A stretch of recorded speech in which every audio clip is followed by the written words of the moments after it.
We came into it. What's your DJ name? Oh man, now we going here, right? Yes. Man, back in the day, man, it was DJ Mace, and I had.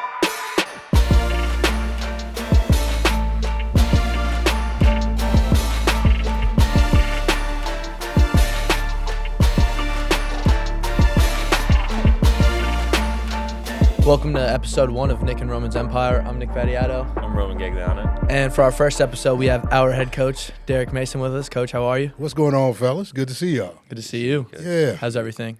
Outstanding. Christmas good? Yeah, Christmas was great. New Year's? Happy New Year. Yeah, Thank you. Happy New Year to you New as Year's well. was good. Yeah. Anything? Did you do anything fun? Anything? You know what? I went out to go see my mom, and that was cool, right? She's 80. It's a different time. Holiday seasons are always tough for my mom, since I lost my dad. So, for her, it's just about like spending some time together, quality time. Mm-hmm. So we went up to Sedona, we hung out, had a chance to see the Red Rocks, saw some other family members. But that time spent, like, to me, is definitely about making memories. Presents. When you get to a certain age, presents are cool, but memories are better. And I thought making a memory with my mom over Christmas was cool for us. So enjoyed that. That sounds awesome. Yeah. That's pretty cool. Family guy. Yeah, big family guy. Yeah, big family guy. So are you. Guy. Yeah, I love my family. Yeah, I know you do. I'd hope. Yeah. I hope so, brother. Yeah. So, Coach, where are you originally from? Born and raised in Phoenix, Arizona. Went to high school. Not in the South. Not in the South, as we were discussing earlier. Raised in Phoenix, went to high school in Phoenix, went to Northern Arizona, and came back to the city. Taught high school for a little bit, coached high school, and then started my career. And I've lived everywhere from Utah to California twice. Well, Utah twice, California twice, Ohio, New Mexico, Alabama, Tennessee, a couple of times now. So it's been a great journey. I forgot Minnesota, but have enjoyed my journey. It's been cool. It's been great, but I'm enjoying my time here with Blue Raider Nation. So let's go do what we do. Yeah, let's do it. Yeah. Be where your feet are. Yeah, be where your feet are. I like it. I like that. Yeah. Speaking of feet, we see you got the black cats on. I know you're a big shoe guy from Culture Group and everything. Yeah. So what's your all-time favorite shoe? You know what? The one. You can't beat a classic, right? You just can't. When it comes to it, I wear threes. I'll jump into some other versions, but ones are the thing for me. The vintage, the original, you always come back to it and you can wear it. But the Black Cats, man, these are cool because you can dress them up, you can dress them down. Today, man, I'm sort of in that mid-range where you got to be somewhat business, but all MTSU, but the Johnny Cash version of it, right? Okay. So that's what we rocking today. I like it. That's what we rocking. So would you consider yourself a sneakerhead? Straight sneakerhead. Yeah, man. I mean, shoes galore. My wife's probably left me a couple of times, over it and came back because I begged her. But the reality of it is, shoe game is for me something that I'm a hip hop head too. So when I talk about you can't talk about fashion without talking about music, right? Yeah. And so for me, shoes is just part of that. Always been a part of it. Is it true that you never wear the same pair of shoes twice? That's what I was going to. Like, are you one of those There guys is who that. Put them on There's the that. shelf That's and sit out there there. after number one? You know what? I'm close to that. I'm close to that. I think I'm OCD about the shoe collection. And you know what? I grew up as a young man who didn't have a lot, and I took care of everything I had. I learned how to scrub my shoes with a toothbrush at an early age, just trying to keep them white or trying to keep them crispy and clean. Mm-hmm. And, man, what I learned was that they went further. So now I have more shoes, but the reality of it is I generally give away 10 pair a year, though. Let's just be clear. Yeah. Okay. I mean, I give away shoes. I transition vintage shoes, maybe to somebody who can use them. But sometimes when you can't wear them all, that becomes problematic. But for me, I clean my shoes. So at least twice a year, I pull out the toothbrush and I get to work on my shoes. But in terms of wearing one pair over and over again, I don't wear the same clothes every day, so I don't wear the same shoes every day. I like it. That's where I'm at. I like it. So because you're shoe game has been influenced by music. Do you remember like that first pair of shoes, or maybe like that first experience you ever had with music or shoes, maybe that kind of set you on this path, or like your favorite pair of shoes when you were younger? Favorite pair of shoes when I was younger. You know what? It had to be either the Reebok pumps with D Brown, and that would have been Tribe Called Quest, probably 88. A little before our time. That's okay. I graduated in 87, but the Reebok pumps, and then it probably was the Jordan 1s. Yeah. Like, to be honest, and like to me, it's always synonymous with music. Nas, his epic album Illmatic, came out right about that time, and so for me, I sort of equate those things the same way. I think, ball players like music. Musicians want to be ball players. It's all the same, right? That's why, fashion, music, sports, man, those things sort of run together. Yeah, for me. Yeah. Have you ever tried getting in the music industry? in any form or fashion? Nah, you know what? Never tried to get into the music industry. I DJ'd, but never really got into the music industry. And to be honest, it really I can't sing, so there was never any chance of me getting into it that way. But I've always loved wax, always liked the vibe. Grew up with music in the house, a lot of Sam Cooke, a lot of Marvin Gaye, a lot of Barry White, some Charlie Pride mixed in there, and just grew up on different genres of music. So music is like my thing, right? Yeah. That's what I like. So we got to go back to the DJ thing, though. What's that about? Like, what's that about? How'd you get into that? Man, just a love of sports and music. Sometimes is sort of the soundtrack to sort of our sports experiences. You guys can sort of vibe with that. There's certain songs you hear and you remember where you were heading to a particular game, what you had on your playlist. Man, how that sort of got you in the mode to go do what you do. So for me, that's what music was. It was a cool outlet. It was a cool opportunity for me to play songs and hear music that was both in my genre and outside of my genre. Yeah. That's super cool. So have you been doing it recently, DJing? You know what? Yeah, I didn't quite. That was something I was supposed to do this New Year's. A friend of mine asked me to DJ a party, so I was going to DJ a party this New Year's. 2 weeks ago. Yeah, like that right didn't at come New up Year's. Earlier. But here's what happened, right? I mean, like we were down at the beach, and he asked me to do it, but we couldn't quite find the right equipment, right? Yeah. We found the digital versions sort of to do what we needed to do, but we couldn't find the sound system to match it. So I wound up just grabbing some mixes, in my catalog and actually played some of those mixes for about 6 hours, and everybody just had a good time. So it was a good New Year's Eve. We came into it. What's your DJ name? Oh man, now we going here, right? Yes, man. Back in the day, man, it was DJ Mace, and I had a small little radio show, man, in college called DJ Mace Midnight Quiet Storm. Really? Yeah, man. That's electric. Hey man, Sunday or really Saturday going into Sunday, but 12 to 2, is how that thing broke down, and it was actually pretty cool, well listened to, which got me some gigs. Yeah. I had some frat and sorority gigs back in college. So any video or audio? Like, hey man, there wasn't video back in the day, man. You had to have a camcorder or a brick phone back in the day, we're gonna man. Have to hear some of these mixes.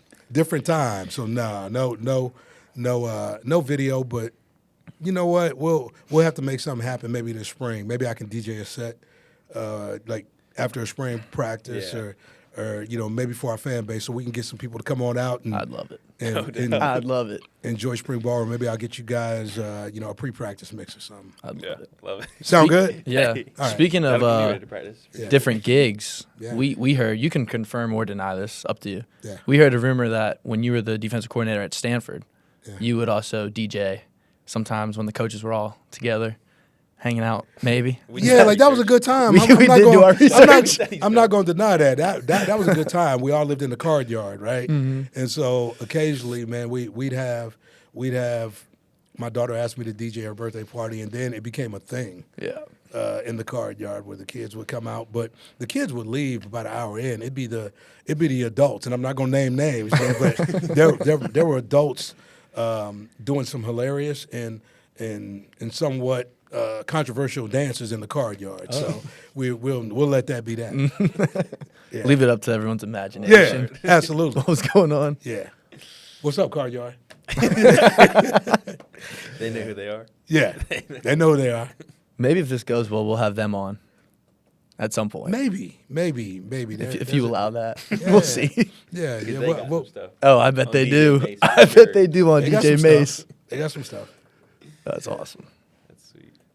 Well, speaking of your time at Stanford, you've been around a lot of great coaches. Can you talk about just like some of the most influential coaches you've been around that have kind of, led to where you're at today? Yeah. For me, if I'm digging back to that time, I think just right before that, I was with Brad Childress. Brad Childress is part of that Andy Reid tree, college coaches, guys who probably helped me and Coach Stu get from where we were to where we had a chance to find our NFL career starting. But leaving Stanford, going with Jim Harbaugh was a game changer. And it wasn't just Jim Harbaugh. When I looked at that staff, it was Jim Harbaugh. It was guys like Greg Roman, Pep Hamilton. Tim Drevno was on that staff. Lance Anderson, who's now a head coach, was on that staff. There were just a lot of guys on that staff who were going to be NFL and college head coaches. Vic Fangio was the defensive coordinator. Vic's now in Philly, but Vic's been a head coach. That staff was different because most of us were NFL guys, right?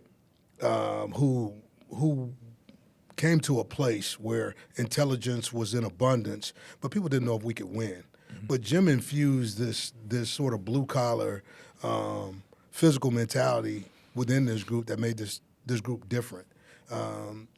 They called the group Nerd City. Stanford was known as Nerd City at the time. So those dudes embraced the idea of putting on glasses, nerd glasses with some tape in the middle, and sort of being that physical Urkel deal. And so Jim infused that. Jim talked about it.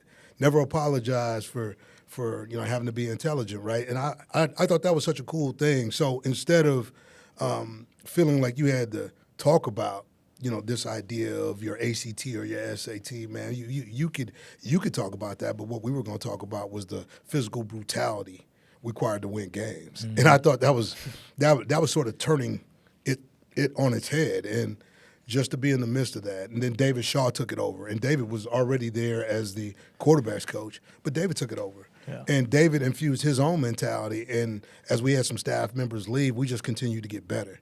So that group of coaches was probably a strong cradle of coaches.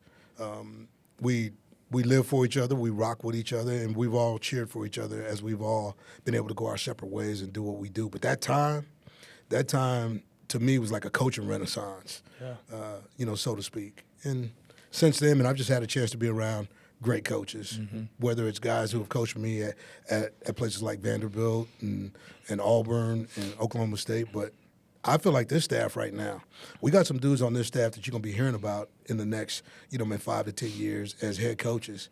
And they're just in this cradle of coaches here at MTSU, which has always been a hub that I think is going to produce not only good players and championships, but, extremely good, intellectual talent. No doubt. Yeah. Okay, that's sweet. About That's that. legit. That's legit. Yeah. We have a great staff here. Yeah. Great coaches. Yeah.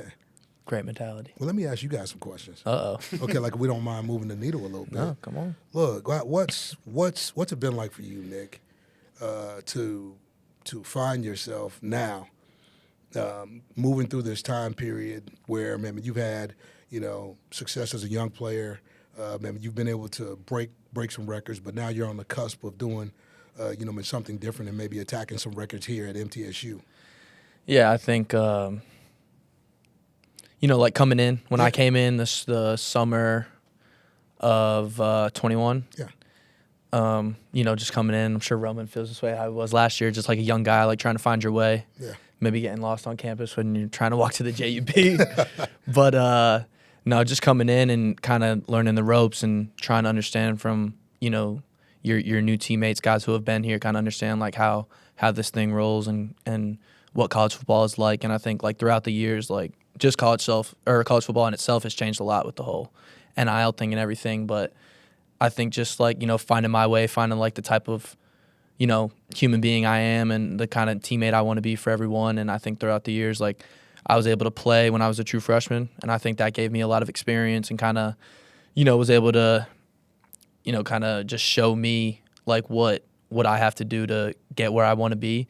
And I think I've really grown in myself and kind of become the person and the leader I want to be for my teammates. And I think, guys have come and gone, teammates, and then obviously, getting a new coaching staff, which has been great so far. I mean, just getting to be around like so many great minds, like football minds, and just getting to become a better person and become a better football player. I think I've just really learned a lot. And I think, now going into my last year, it's all coming, it comes quick, Roman. So kind of enjoy it, brother. Yeah. But I'm excited. I think each year I've kind of just grown as an individual and try to be a leader for my guys and for this team. And I think no different going into this last year. And I'm super excited for it. And, the records and the accolades, like that's all great and everything. But I just, at the end of it, I just want to be able to look back and say, like, I had a good time with my guys and with these coaches and, like, everyone in this program, really, because, like, it's the people who kind of make it. So just going to sit here and, like, trying to enjoy every single day with, my boys or my coaches and, like, go from there. And, like the that. good stuff will come. Yeah, man, we're going to pivot. Hey, we're thanks, brother. gonna pivot. Yeah, man. go Let the me ask young you a guy. quick question, man. I'm getting all sweaty. Talk me through what this experience has been like for you. Coming from where you come from and now, having a new family of brothers, an older brother, so to speak, like Major. I mean, you guys have crazy chemistry, but what's that been like for you? Yeah, it's definitely like an eye-opening. Coming from where I came from, family is sick, so I had a lot of people. I was always with somebody. Yeah. And then coming up here to college all alone, it's definitely different. But everybody's been great. Nick took me under his wing as soon as I got here. Everybody has. I came in with a new coaching staff, so they kind of recruited me late. So it was really just like family. I didn't have to worry about needing anything because I know I had everybody to lean on, or if I needed. Man, That's pretty cool. Nick That's and Roman's awesome. Empire. Nick, yeah. Right? I like the vibe of this, right? But I'm going to throw it back to y'all. I mean, it was just fun to ask y'all a couple of questions to put you in the hot seat. Hey, we're just two guys hanging out with you, Coach. Yeah, I this love is just it. three guys hanging out, Three talking guys ball. hanging out. Yeah. Lunch on you. Yeah? Were you the Boulevard? The Boulevard. Let's rock with it, right? That's a plug. Minor Yeah. plug. Yeah, minor plug. Roman had Chick-fil-A, so Roman wanted to go to Chick-fil-A. Yeah, we just talked about that too, right? Sponsorship in the works. Yeah, possibly. Willing to do whatever. Okay. Okay. Well. Oh, it's done in front of the Ooh, camera. I like Done in it. front of the camera. I like it. That's sweet. Coach, how do you think your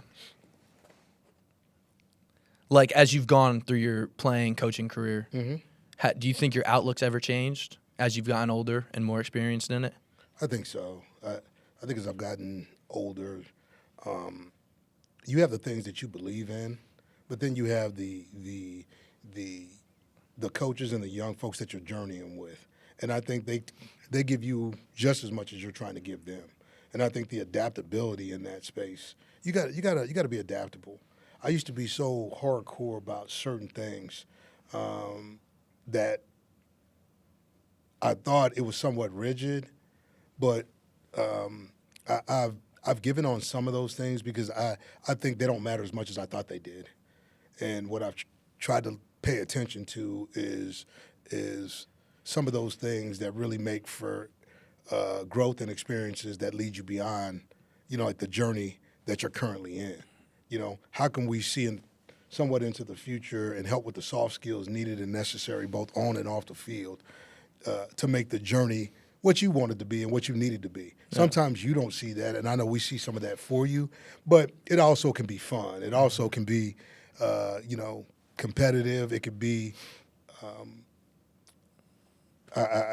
I guess, an experiment that's worth taking instead of having to always be brick and mortar. Everything doesn't have to be brick and mortar. Yeah, that's what I see. Yeah. And we were talking earlier about like the coaches and how they kind of influence that. You've been around a lot of great players too. Andrew Luck is one of them. Yeah. How was it being around those great players, and what did you kind of take from them, even as a coach? Yeah. I've been fortunate to be around a lot of good players, and that's even here. As you go back through, I think they all have some commonality. I think they're not quite satisfied with the space that they're in. They don't waste time in the space that they're in. They want to get things done. They want to win. They want to, like Andrew Luck was a competitor every day. I've got something that I'm bringing to the table this year just about intentional habits breed success. So let's win today. You know, because that's what those guys were. Guys like him and Richard Sherman were very intentional about how they went into the rooms, intentional about how they practiced, intentional about what they said to their teammates and how they led their teammates. And so, like, to me, that knowledge shouldn't be lost on that group of guys, right? I mean, it should be paid forward a little bit. And so it's on me to sort of share some of those little things, right? Because intentional habits mean good habits, right? Yeah. Because if you're intentional about the things that you do, hopefully, man, it's leading you where you need to go. Just habits. The habits aren't always good. Yeah. You know, True. I mean, you know, if you're an intentional smoker, I don't know how good that is for your health. Probably Right. not great. Right? Yeah. Probably not great, right? But I do believe just being sort of self-directed, because a coach can only take you so far. You have to understand what things are important to yourself to be able to sort of build, you know, the sort of consistency in what you do around that, to be able to bring out best available self in any given situation. That's academically, that's as a friend, that's as somebody, you know, trying to win, right? So to me, doing those things, being able, those guys show me what that looks like, the intentional habits of just being best version of self. Yeah. You're talking about competitive, and I know we have competitive practice here under you. Yeah. So what was it like coaching against Andrew Luck, a competitor, like back in the day? It was World War III, and it wasn't just it wasn't just Andrew Luck. Bo Nix was the same way. You know, man, Bo Nix was the same way at Auburn with Smoke Monday. Those guys went at it every day. The best competitive practices that I've been around have been when quarterbacks and defensive guys, I mean, they banter back and forth, right? I mean, like really almost in everything they do, because it sets up practices to have some drama. You know, I mean, look, you're going to win.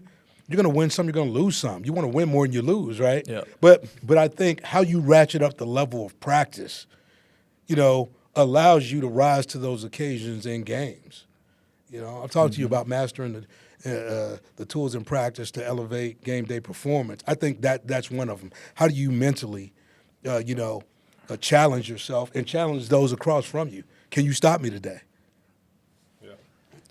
And when you start making dudes cash checks and you cashing checks too, in terms of what the talk was, I mean, it's fun. Now, you have to keep all that in check, right? Yeah. Because what it looks like on game day, you want to go up to the edge. You don't want to go over the edge. So, yeah. I love it. Big man likes to give a little banter. He does. Here and there. He a lot of does. banter. He does. He does. I think you won more of those than he did, though. Oh, I did. Yeah, I know And you did. he didn't stop talking. Yeah, I know. But I just fine. Laugh it off. On to the next period. Yeah. All Yeah. good though. But that's sort of what I'm talking about. But I want a little more ebb and flow. Yeah. I like to see a little more 50-50. I know you want it, 80-20, right? I mean, really 100-0. But Yeah, that's see, good too. See, that's what I'm talking about. That's the mentality right there. Yeah. Yeah. I mean, we have a good group. We have a good flow usually though. Got Yeah. a good group of guys. We do have a good group of guys. I think right now in the portal, what people don't realize is that I know the faces change, but hopefully what you want, the mentality and the culture of the room, as new faces come in, you want this balance of being competitive, like never combative, but also, guys have to challenge. Yep. We had a challenge in the space that we're in. We do. We're getting ready to move towards winter conditioning, and that's going to lead us into spring practice and then into summer PRPs and then right back to this platform of being able to see what the preseason looks like, right? Mm-hmm. So we know now a little more about where we need to go, at least under me. I think you do. I think you have a better idea of how this team needs to process. Yeah. Everybody was just learning everybody. Mm-hmm. Yeah. I'm not so concerned about learning the new people. I'm concerned about the new people getting on, okay, man, and buying into what you guys bring to the table. Because I think what you stand for in this program means something to this program and is exactly where this program is going to go. Yep. So it's more about them getting on board and just following, and us challenging each other to be as good as we could be in the space that we're in every day. I think as we look ahead, like what's something you're most excited for going into, like you said, obviously the new phase, we're going to be doing winter conditioning, and that's going to lead into spring ball. As we start 2025, though, what's one thing that, you're really excited about and like to see out of us? Yeah, it's 25. Yeah. 24 is what it was, right? Mm-hmm. I'm excited for our fan base to truly get a chance to see what this group is going to be. And it's up to us. We're going to write it. We want this fan base to be able to, be extremely proud of what this blue collar sort of feel is. 27,000 folks, right? We want to challenge 27,000 folks to show up every week. I mean, like, let our spring game be as crazy as it's ever been. Let's let the season be as crazy as it's ever been. Let's go do some things.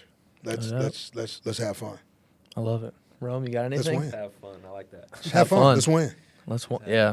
Win, right? Fun's in the winning. Yeah, the fun's in the winning. Yeah. Let's make no mistake. Coach, real quick, as we wrap up, do you want to say anything about the ALC concert coming up in February? Yeah, man, we have a songwriters night out at Uncle Near's Green. It's going to be a phenomenal event. This is something that's tied around NIL, but like I've always stated, athletics, music, there's just this unbelievable connection, and this songwriters night is going to have a chance to feature some known artists as well as some up and coming artists who I think are gonna hit the waves here over the next couple of years and make noise. Big noise in the music industry. So it's a time for corporate businesses, people who love music, to come out, to celebrate, to spend a little bit of time with some of our football faithful in this process, supporting a cause such as NIL for Blue Raider football. So I'm excited. That's awesome. Will Yeah. DJ Mace be making an appearance? Oh man, DJ Mason's gonna be there, but I'm not gonna be DJ. I'm gonna be enjoying Songwriters Night just like everybody else as it moves into Valentine's Day. So if you're looking for a Valentine's Day event or something smooth, Hey now. meant for you and your significant other to attend, I would highly suggest our Songwriters Night at Nearest Green. It's gonna be a great event. Rome, you bringing anyone, significant other? Ooh, Just might. yeah. Kid or expander, you're good on that. I think we're running out of time here. So we might need to wrap it up. Yeah, we should. Coach, thank you for being our first guest on Nick and Roman's Empire. We really appreciate you coming on. And to all our listeners, thank you for tuning in to episode 1 of Nick and Roman's Empire. And we'll be back next week with our offensive coordinator, Bodie Reeder. So that's a wrap. Episode 1. Appreciate you. Appreciate you, fellas. That was Let's awesome. go Blue. Let's go Blue. Yeah. Love it.